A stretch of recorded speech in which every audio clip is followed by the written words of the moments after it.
All right, so we are back. This is our second recap. So we're talking about the second nutrition meeting for Fit Club 2025. Mhm. What was the main topic for this one? So the main topic we talked about was kind of reviewing their food records they kept, Okay. asking what they learned, which some of those answers were great. I think people really understood portion sizes a little bit more, either lack of enough of a portion size to meet protein needs or higher portion sizes, meaning more calories. And then we started talking about caloric density Mm. and how that can be a way to help you manage your weight without necessarily counting calories. Look at the and learn the caloric density of the foods you're eating and look at the nutrient density of foods you're eating and kind of swap out some of those high calorie dense foods for more nutrient dense foods. And there's been a series of papers and studies that have shown as individuals, we usually eat the same amount of food on our plates. And they've looked at calorically dense foods, whereas some of the plates that they provided in these studies had very few calories. People ate the same amount and were just as satisfied from both.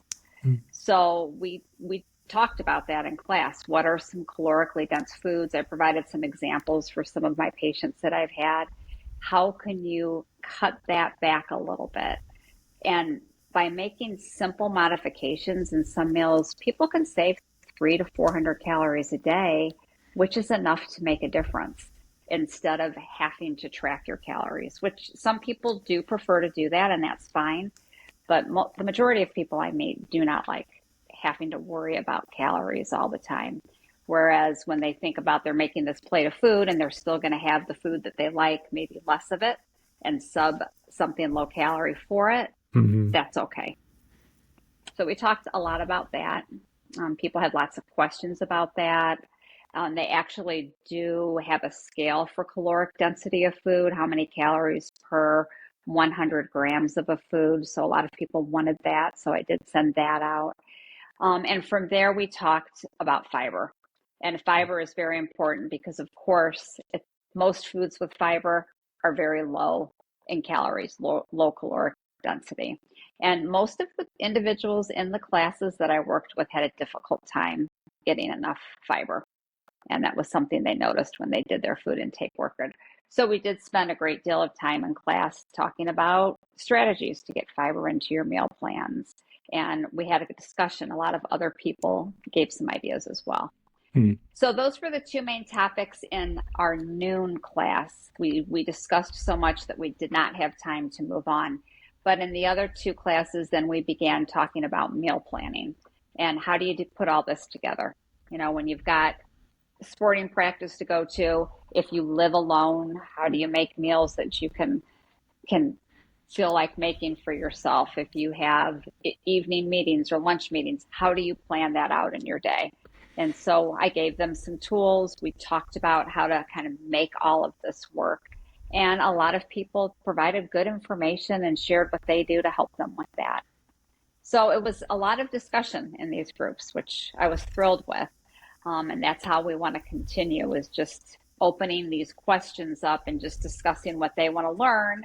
And then, maybe we don't get everything done that day and we do it at the next session. So it went really well. I feel like you could everything you just said you could probably put together in like a pamphlet, but how much more Hmm. valuable is it to bring people together and have these workshops and these discussion groups? Because what you're saying Hmm. is I don't think anyone would argue with it. Most people Hmm. probably already kind of know this stuff. Maybe it's Yes, a little bit more common knowledge now. I mean, with access to information. But absolutely. what have Yeah. you seen? Because you've done this before. The benefit of actually rather than just shooting out an email of like, "Hey, Hmm. here's all this information," having people Hmm. actually show up and Hmm. discuss and workshop this stuff. How much more Hmm. value do you find with that Yeah. format rather than pamphlets, for I example? found I find a lot of value with that, much more. I've taught nutrition classes before, but I do teach diabetes classes monthly. And the difference between working with a group of people who share their frustrations and their challenges as well as share their Yeah. solutions, as opposed to always seeing somebody just one on one. Definitely the group is more successful. And I think I hate to be someone that's just up talking all the time. Hmm. And I think that individuals and participants will, I don't want to say listen more, but take that person, their friend, or this person that has the same goal as they do that came up with a great idea. They might remember that more than Yeah. remembering things that I'm carrying on and on about. Yeah. So I think there's a lot of value. And I think it also, again, maybe hopefully makes participants try to look for some new ways to do this in their life so that they can come back next month and say, hey, this is something I tried, and they can share with the group. I have found that with my diabetes program. And I think Yeah. I will here. And the folks in these three classes do know this information. They know nutrition. I don't feel like I have to teach them much there. It's just how do we put this together and how do we make this work? And that's kind of what we'll continue to talk about a little bit every time we meet. That Mm-hmm. how is so challenging because it's Very like, challenging. well, how do you, how do Yep. you improve your health? Well, you could eat fewer calories and exercise more. Yeah, everybody sleep better. How You do know what we I do mean? that? I could Exactly. create 10 Yeah. bullet points that would change your life, but how do you Right. actually do that? And I feel Exactly. like And I, sometimes figuring those yeah, things out with other people, there's some benefit to that. it's hard. And I do think it's important for people to take one step at a time. I Yeah. do find, and you find this with your clients as well, it's overwhelming to think about going home and eating fiber, lowering calories, eating more protein, exercising, fight. You can't do it all at once. And we know habits can stay more solidified if you establish a habit and a new eating pattern by repeatedly doing that for several weeks to a month. So I think just making one small goal. I even had a couple of people tell me I encourage them to write a goal out each week. And I had a couple of people tell me that's even too much. They would rather just work on one goal for the month. And that's great because when we're looking at the long term of our life and improving the health of our life, just doing a small bit at a time helps. And it certainly helps to have people that you know that can help you along the way. Participants in this class, spouses, friends, family Hmm. members, and that's a challenge as well. That's a difficult part often with nutrition is not having somebody in the house that eats the same way you do or has the same goals that you do. And that's something we may discuss next week when we start talking about other issues with eating. But I think having a group like this helps with that a little bit too, especially when they all work together and so many of them seem to know each other, that they could see each other on campus and just say, hey, how are you doing? What, or they're together at a luncheon or a dinner and what are you going to have? How did you plan for this? So I think that can be helpful for that group. Yeah, how do you get someone to work with a spouse or with their kids Hmm. to get them to at least be supportive of the changes they want to Right. make? How do you do you bring Yeah. do you bring family members in, or like what do you instruct them to to Well, say to have these conversations? yeah, I encourage them to have a conversation, which Yeah. often is something they don't do. Um, and I encourage them to, if people are refusing in their circle Hmm. to eat the same foods as everyone else's, I never would tell someone to make a different meal for themselves than their family, but they should add to their meal. Hmm. So if no one in your family eats vegetables, or if the only thing your family likes is mashed potatoes with lots of butter on it and sour cream on it, then you make your own potato and you add a vegetable or add some fruit or add something to the meal you're already having. Um, for my diabetes, I've often have had spousal support groups on how to deal with number one, someone with diabetes that doesn't do what they Yeah. should, has a very challenge that's hard on the spouse, and number two, for those spouses that may not be supportive. I think that's one of the hardest challenges people have to face If you have 4 children at home, 2 children at home, and a spouse that don't want to eat the way you're eating, and you have X amount of dollars to spend on food, it's very, very difficult.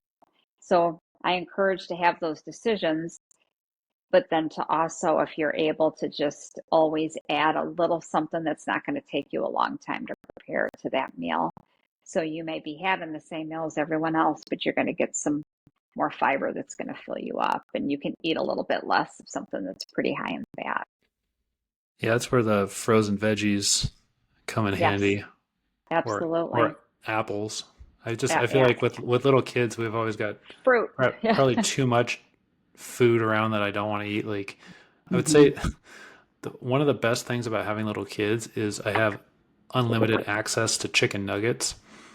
But also one of the worst things about having little kids is that I have unlimited access to chicken nuggets. Yeah, So sometimes if I'm exactly. like, oh, I'll just eat chicken nuggets, Yes, apples last forever in the fridge and they're not super expensive. So it's like I'll eat an exactly. apple and see if I'm hungry after that, you know. Exactly. Have an apple with it, have a banana with it. Absolutely. Those inexpensive things. So it is a challenge. We're going to talk a little bit about that in the upcoming sessions, and hopefully someone will have some advice or has dealt with that before. But that is, I think, probably one of the biggest challenges folks Yeah. have when they're trying to change their eating. Yeah, Would you get any good questions or I insightful did. comments? Sure. We had some questions. I had several people ask me about intermittent fasting. One Hmm. of the, the suggestions I made at the beginning of the class is successful weight management usually includes a regular eating pattern. And it's difficult to get your nutrients in unless you're eating 3 meals a day. So I've had a couple of people that are currently intermittent fasting and wanted to know if that was still okay to do. These two individuals are feeling fantastic. They have good energy. They are both working out. Um, I worry that they're not getting enough calories. However, one gentleman did say he's making gains. He's continuing to increase his lifting and his strength of his weights. So he feels like he is getting enough. Um, and if someone feels good and that is something that's working for them, I said, keep doing it, but make sure you're getting enough calories and enough protein in to support your activity. Yeah. So several questions about that. Um, we talked a little bit about supplemental fiber. A lot of people said, "Hey, if I can't eat all this fiber, could I just take a supplement?" And we always prefer that fiber to come from food, but this is an instance where I will say absolutely. Benefiber, Metamucil, it's psyllium seed. There's all kinds of them out there. It's safe, it's effective. Fiber is Hmm. so important that if there is no way you're going to be able to get the 20 to 35 grams of fiber you need, and that's a supplement I would say would be okay. Um, What's the look, biggest? Oh, sorry. Go ahead. oh, go ahead. I just jotted down their questions so I Yeah, could yeah. remember them. What were you going to say? Well, what's the biggest hurdle for people not getting fiber? Once they acknowledge that yeah, it's Mm-hmm, important, I should do it, mm-hmm, and you give them a list of foods, mm-hmm, um, and I wonder, I'm really curious about this because mm-hmm. there are a lot of high fiber foods that they're not super expensive. They have a long shelf life. Correct. Um, they're relatively tasty because you're eating Mm-hmm. carbs. Yeah, So it's yeah. like, I guess other than like carnivores or keto Mm-hmm. people, maybe that's the crowd you're dealing with. What's the big hurdle The for hurdle is the dislike of those foods. hmm, It Beans are our super hitter, yeah. and I would say 50 to 60% of the people I talk to don't like beans. Not Hmm. necessarily in this program. Many of them will, but they don't like the texture of beans. They grew up never eating beans.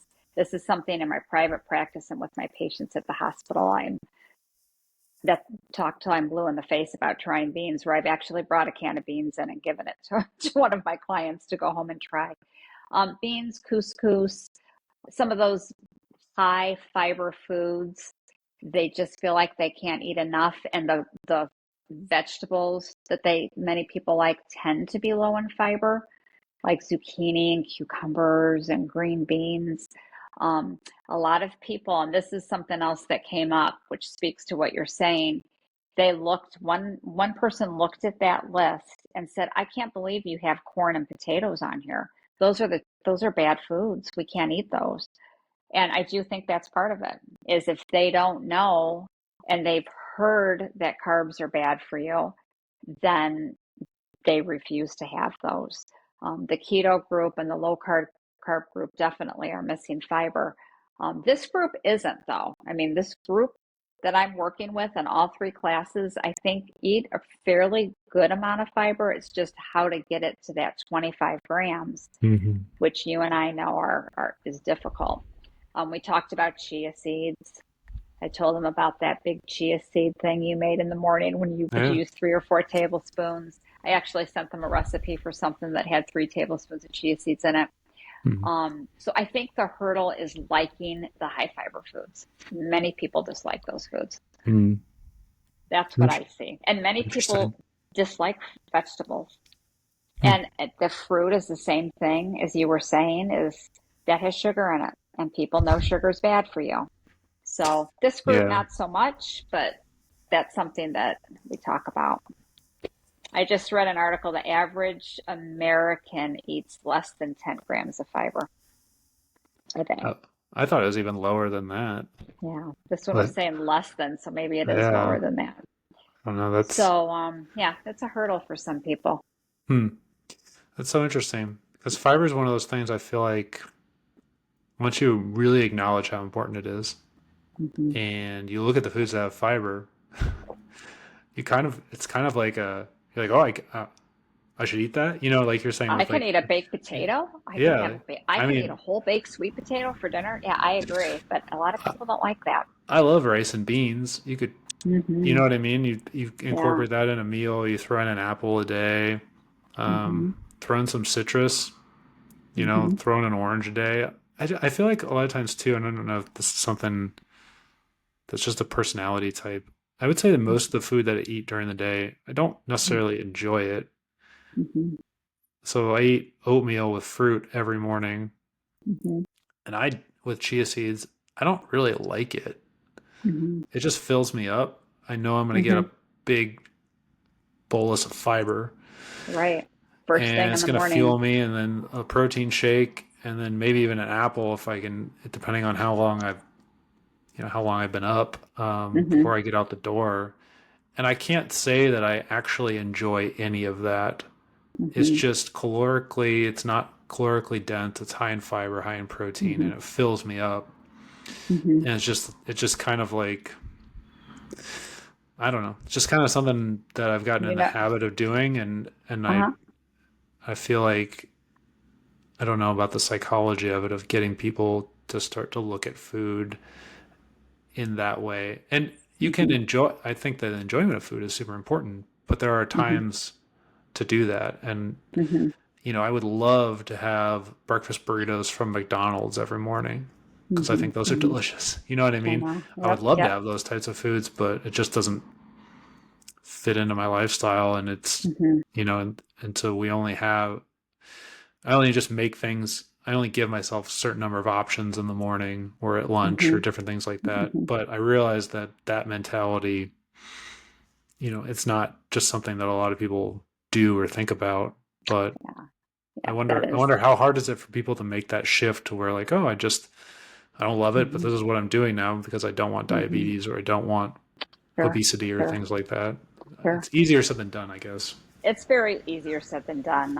I do play that card every once in a while, though. If I have a patient with a blood sugar of 300 and his A1C is 10, Yeah. and he's 40 years old and he refuses to do any of that, I'll say, you're taking 20 pills, eating beans mixed in with your ground beef on your tacos and putting some veggies on it is medicine. Drinking water instead of pop, think of the water as medicine for you.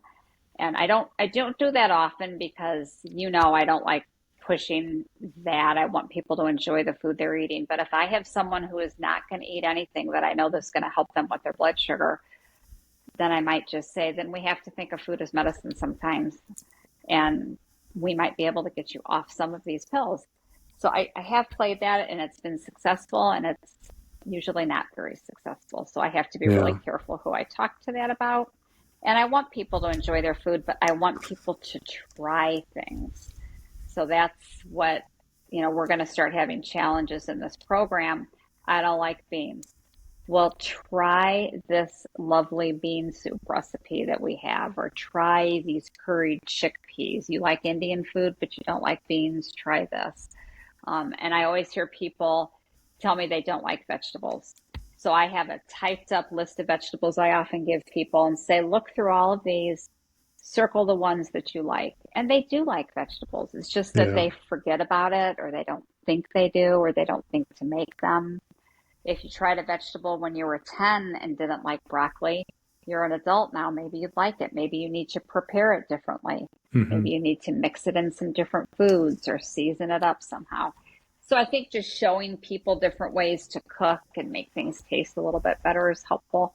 And we are going to continue to do that in this program. And a lot of people offered great ideas of things that they've tried already in our Yeah. discussions. But it is hard. But water is one I often tell people. I get so many people in my practice that won't drink water. Hmm. I don't like the taste of it. I don't want to drink it. Well, there's no taste. Wake Yeah. up in the morning and pour yourself a glass of water. And I said, and you just sit there at the kitchen sink and drink it down like it's one of your pills. I said, you've got to have water. I mean, they drink regular pop, or then they switch everything's diet pop and diet things because they have to have flavor in their beverages. That's great. I understand that, but water's pretty easy to just try to drink. So, Water's an interesting one because I feel like you can get in that pattern of not drinking water and then you don't feel like you need it, yeah. but which is weird. I don't know, maybe it's a survival thing. But then Hmm. once you start drinking water regularly, you start to crave it in Yeah, a I way. agree. Not that Yeah, you I do crave the agree with that. flavor of it or anything, but it's like you feel dehydrated and You you feel want it. thirsty. And yeah, and you want it more Yeah, I agree. because it's probably because your cells are like, okay, well, it's available and Yeah, we yeah. want this. I need something. It's an So, yeah. interesting. So it's interesting to Yeah. it's tough. It's tough for individuals who've grown up eating a certain way and not eating certain foods to make the change. I understand it. It's Yeah. hard. It's very tough.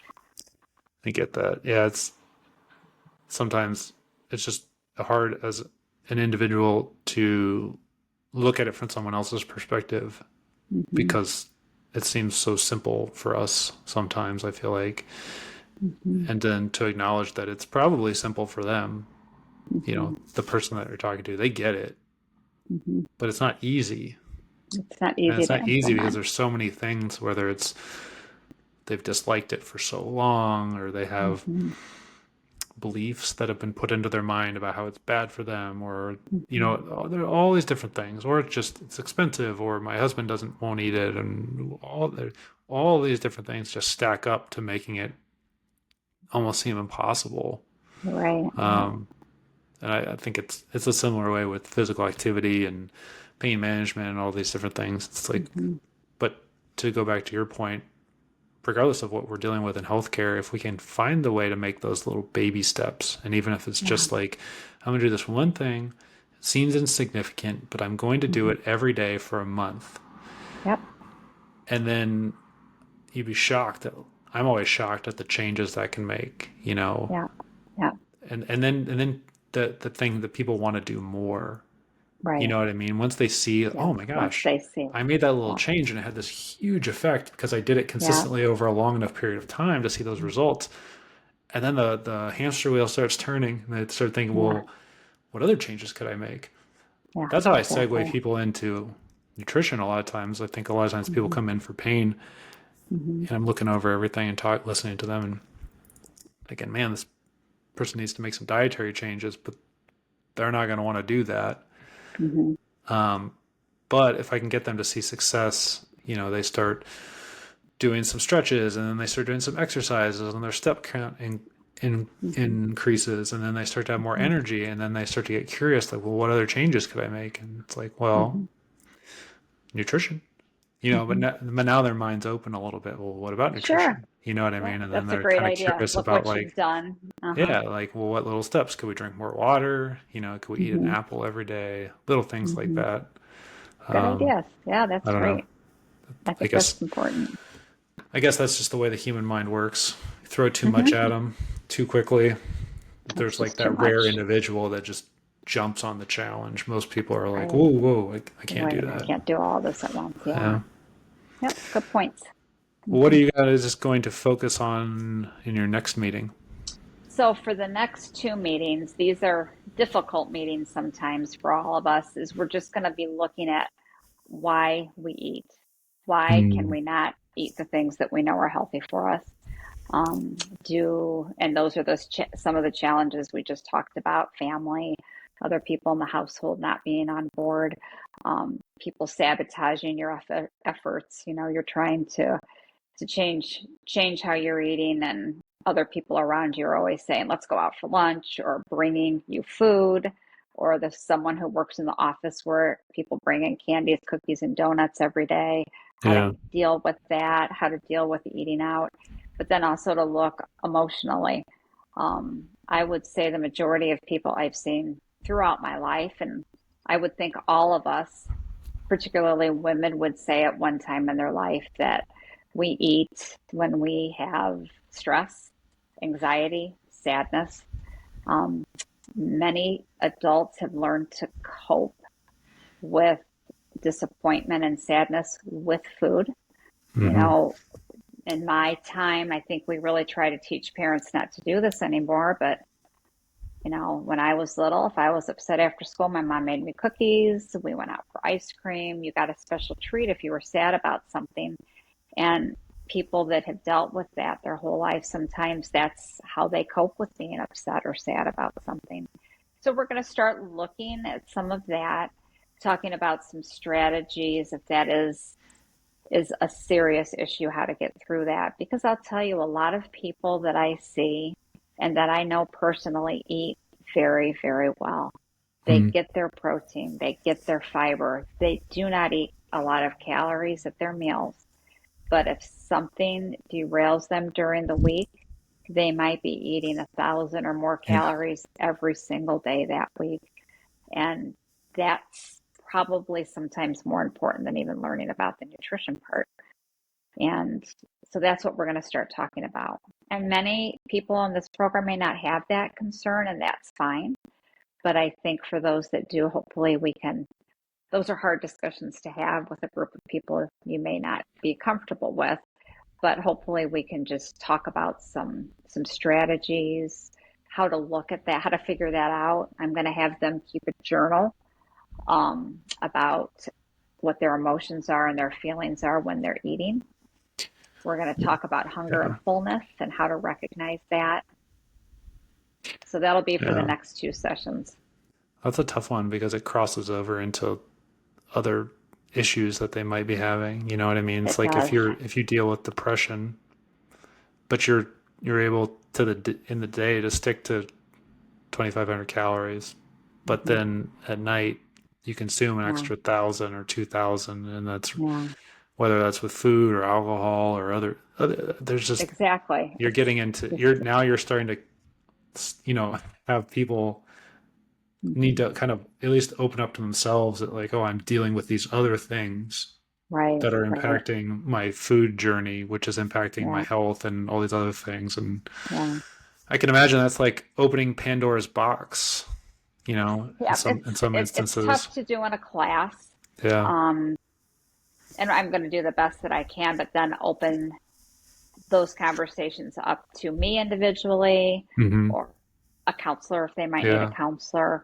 So we'll kind of get started with some of that. And those are kind of two classes that we'll just see how it goes. I'll have them keep a journal, and we'll discuss that a little bit without anyone giving particulars, but I'm going to give them some key points that next week to look at. Yeah. Um, and then I have some books I can recommend for folks to read that may help them with these issues. And it's tough because it is a physiological adaptation. I mean, when we eat carbohydrates, our brains produce dopamine and serotonin, and that calms us down and makes us feel better. So we keep doing it. Yeah, It's just dessert's like what all the awesome. sensors are for alcohol and Yeah. drugs, and it's just something a little different. But so that's what we're going to be talking about. Lots Okay. of challenges, not just the emotional stuff, but all those things that go on in our day that put us down where we can't stick with our plan. Well, I'll be interested to hear how those go. Yeah, Yeah. yeah. Cool. Well, it's been Anything fun. else? I don't think so. I think that's it. And our Okay. next class, yeah, that's it. Well, good. Thanks for hopping All on for right. this short one. I Okay. will get this Yeah, published and send it out to everybody. great. All right. Thanks.